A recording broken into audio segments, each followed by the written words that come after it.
ভাগ করলে কত দিতে 500 ভাগ করলে হয় 175 আবার 175 এর 3 5 দিয়ে ভাগ করলে কত হয় 35 35 এর 7 দিয়ে ভাগ 35 এর 5 দিয়ে ভাগ করলে কত হয় 7 আর এখানে আছে কত 3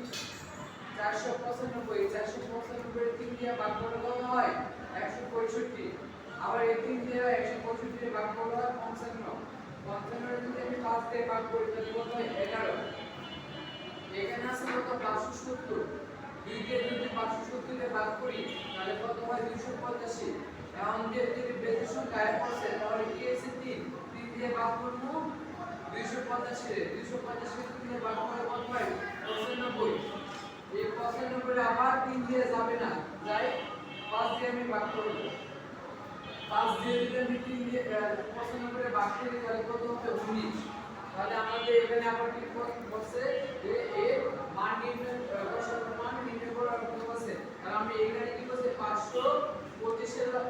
25 এর কষার কত 3 গুণ 5 গুণ 5 গুণ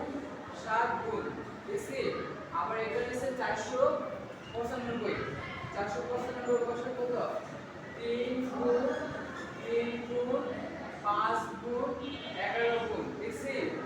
হ্যাঁ তারপরে আছে এখানে 570 এর বসে কোনটা 2 গুণ এখানে আবার 3 গুণ এখানে আছে 5 গুণ 19 দিলাম এখন বলছি কি আমাদের 525 495 এবং 570 এর সাধারণ মৌলিক গুণনীয়ক মানে কত 3 এবং 5 এখন আমরা এটা কি করব এর বসাগুর মান বের করব সুতরাং 525 এবং 495 এবং 570 এর বসাগু কত আমরা এখানে পাইছি মান কত বেশি না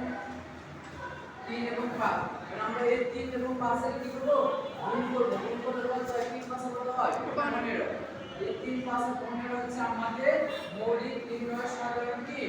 বসাগুর নির্ণয় এই 15 হইছে আমাদের তো সুতরাং 525 495 এবং 570 এর বসাগু নির্ণয় করো আমাদের 3 গুণ 5 সমস্ত 3 5 15 বুঝছো জি ওকে আগে আর পরে কোন করো